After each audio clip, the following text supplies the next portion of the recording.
Good morning दोस्तों, आज हम देखने वाले हैं जवाहर कंप्यूटर संस्थान के साथ ट्रिपल सी प्लस के इंपॉर्टेंट क्वेश्चन साइबर सिक्योरिटी पर। और ये टॉपिक बहुत ही इंपॉर्टेंट होने वाला है क्योंकि काफ़ी क्वेश्चन इधर से पुटअप होते हैं, तो मैं आपको समझाते भी चलूँगा और आपको क्वेश्चन भी करवाते चलूँगा। तो चलिए सबसे पहले क्वेश्चन की तरफ बढ़ते हैं।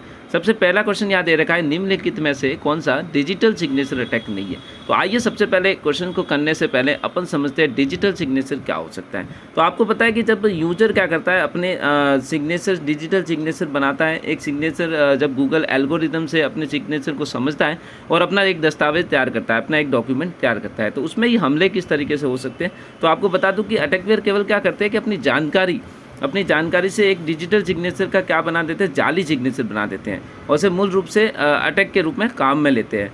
और इसमें क्या होता है कि जब दो अलग अलग हैश फंक्शन लागू कर दिए जाते हैं तो उससे क्या होता है कि दोनों में कोलिजन प्राप्त होता है। कोलिजन होने से यदि इन्हीं में अपने को पता होना चाहिए कि इन टक्कर जब होगी तो क्रिप्टोग्राफी अटैक किया जाता है और इसी को अपन क्रिप्टोग्राफी अटैक को ही अपन जन्मदिन अटैक भी कहा जाता है। जैसे कि इस प्रश्न का उत्तर भी है कि बर्थडे अटैक क्या होता है, तो यही क्रिप्टोग्राफी जो अटैक होता है इसी को अपन बर्थडे अटैक भी कहते हैं।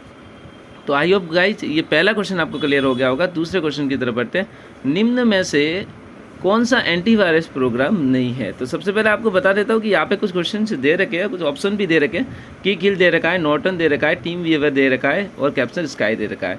तो सबसे पहले आपको समझना है कि इनमें से आप आंसर को किस तरीके से निकाल सकते हो। तो सबसे पहले एंटीवायरस के बारे में थोड़ा सा बता देता हूँ।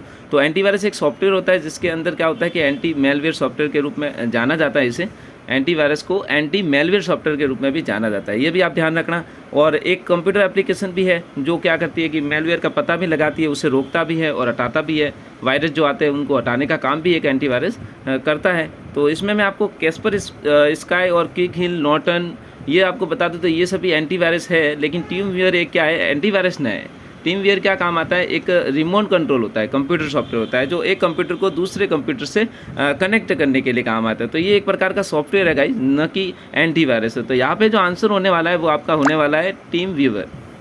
तीसरे क्वेश्चन की तरफ बढ़ते हैं, एक नेटवर्क को रोकने के लिए अपनी खुद की प्रतियां बनाकर खुद को दोहराता है। ये मैं आपको बता दूं बहुत ही इंपॉर्टेंट क्वेश्चन रहता है और बहुत बार पूछा भी गया है कि हर बार इस क्वेश्चन के अंदर आया। तो एक नेटवर्क को रोकने के लिए अपनी खुद की प्रतियां बनाकर खुद को दोहराता है। तो यहाँ पे दिखा दूँ कि आपको ट्रोजन, आपको पहले भी बता रखा है कि ट्रोजन एक प्रकार का एंटीवायरस है, न कि वायरस है। स्पाईवेयर आपको पता होना चाहिए, लॉजिक बम और बॉम्ब, इन तीनों में से ही आंसर होता है। और यहाँ पे मैंने आंसर ऑलरेडी आपको बता रखा है। तो सबसे पहले मैं आपको समझा देता हूँ कि एक्चुअल में ये चीज़ें होती क्या है। तो वॉम्स ऐसे प्रोग्राम होते हैं जो क्या करते हैं कि प्रोग्रामिंग में कंप्यूटर के अंदर कई साइटों से आ जाते हैं। आप जैसे ही नेट सर्फिंग करते हो या कोई वेबसाइट खोलते हो तो उसमें नया विंडो खुलते ही सीधा वॉम्स अटैक कर लेता है और कंप्यूटर के अंदर घुस जाता है और सबसे खतरनाक, सबसे फास्ट कॉपी बनाता है। 1 सेकंड के अंदर कई सारी कॉपियाँ बना सकता है। तो यह वॉम्स जो होता है वो सबसे खतरनाक होता है और ख़ुद को ही दोहराता है और ख़ुद की ही प्रतियां बनाते रहता है, मतलब कॉपी बनाते रहता है। तो यहाँ पे जो उत्तर होने वाला है आपका वॉम्स होने वाला है। आगे बढ़ते हैं, निम्न में से कौन सा मेलवेयर अटैक नहीं है। देखिए मेलवेयर अटैक नहीं है उसको समझते हैं। सबसे पहले आपको समझना है कि मेलवेयर क्या होता है, जिसको मालवेयर भी बोलते हैं, सॉरी। मेलवेयर क्या होता है, तो मेलवेयर अटैक एक प्रकार का क्या है, मेलिशियस सॉफ्टवेयर है। मेलिशियस सॉफ्टवेयर मतलब गंदे सॉफ्टवेयर जो होते हैं उसे कहा जाता है, जो अंतिम उपयोगकर्ता के ज्ञान के बिना कंप्यूटर के सर्वर, क्लाइंट, कंप्यूटर नेटवर्क या ढांचे को नुकसान पहुंचाने का काम करता है। आपको बता दूं कि ये क्या होता है कि एक तो गंदे सॉफ्टवेयर भी होते हैं, मेलिशियस सॉफ्टवेयर को गंदे सॉफ्टवेयर कहा जाता है। और ये क्या करते हैं कि बिना अनुमति के कंप्यूटर के अंदर घुस जाते हैं और कई प्रकार के अपनी फाइलें और सॉफ्टवेयर ऐप को नुकसान पहुँचाने की कोशिश करते हैं। तो यहाँ पर आपके सभी जो है मेलवेयर अटैक नहीं है, उपरोक्त सभी हो सकते हैं। आगे बढ़ते हैं, एक मलेशियस सॉफ्टवेयर है जो किसी ऑपरेटिंग सिस्टम की नियमित कार्यात्मक को बदल देता है और टारगेट सिस्टम पर पूर्ण नियंत्रण कर पीड़ित के सिस्टम पर सिस्टम एडमिनिस्ट्रेटर की बेहतरी कार्य कर सकता है। यहाँ पे थोड़ा सा हिंदी टाइपिंग मिस्टेक है, बट मैं आपको बता दूँ यहाँ पे आंसर क्या होने वाला है। यहाँ पे थोड़ा सा ये रहा इसका उत्तर, यहाँ पे पढ़ते हैं ऊपर ऊपर ऊपर ऊपर, याद रखिए। तो यहाँ पे उत्तर, यहाँ पे आंसर दे रखे आपके वायरस, स्पाईवेयर, ट्रोजन और हॉस।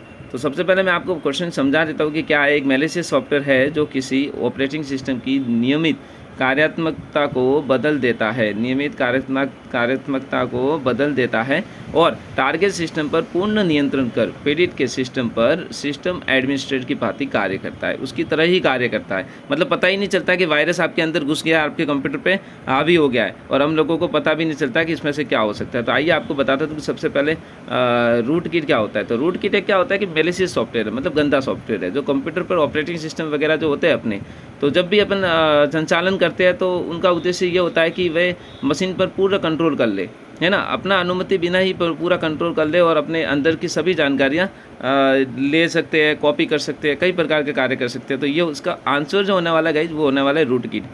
आगे बढ़ता हूँ, आगे अपना प्रश्न है सूचना प्रौद्योगिकी अधिनियम 2000 की धारा 66 ऐप के तहत साइबर आतंकवाद अधिनियमों के लिए मापदंड क्या है। तो सबसे पहले देखिए यहाँ पे लिखा हुआ है, ऑप्शन दे रखे हैं, 15 साल की कैद हो सकती है ना, 15 साल की कैद भी हो सकती है, जुर्माना भी लग सकता है, उसके बाद आजीवन कारावास भी हो सकता है, 5 साल की कैद भी हो सकती है और आपके 50,000 तक का जुर्माना भी लग सकता है। तो इसमें आपका ऑप्शन जो होने वाला है गाइज वो होने वाला है कि सूचना प्रौद्योगिकी अधिनियम 2000 की धारा 66 ऐप के तहत साइबर सिक्योरिटी अधिनियमों के मापदंड यदि आप तोड़ते हो या आप उल्लंघन करते हो तो उसमें आपको बताया गया है कि इसमें आपको क्या हो सकता है, एक व्यक्ति को आजीवन कारावास का सामना भी करना पड़ सकता है। क्योंकि यदि वह कंप्यूटर संसाधन तक क्या करता है कि राष्ट्र की जो अपनी देश की जो एकता है, सुरक्षा है, उसमें खतरे में डालने के लिए कोई कार्य करता है तो उसे आजीवन कारावास भी हो सकता है। साइबर सुरक्षा की विशेषता है, इसमें से साइबर सुरक्षा की क्या विशेषता है तो वो बतानी है, अनुपालना, आंतरिक खतरों से प्रतिरक्षा, खतरे की रोकथाम। तो आई होप गाइज यहाँ पे तो कुछ भी बताने की ज़रूरत नहीं है क्योंकि साइबर सुरक्षा से हमें ये सभी ऑप्शन सही ही रहेंगे, क्योंकि अनुपालना भी करनी होगी, खतरे की रोकथाम भी करनी है, आंतरिक खतरे जो कंप्यूटर के अंदर होने वाले हैं उनसे भी बचाव करना है। तो उपयुक्त सभी यहाँ पे आपका आंसर होने वाला है। आईटी अधिनियम में कितनी अनुसूचियाँ हैं तो ये आपको बताना है कि अनुसूचियाँ क्या है, कितनी अनुसूचियाँ है। तो आइए आगे बढ़ते हैं।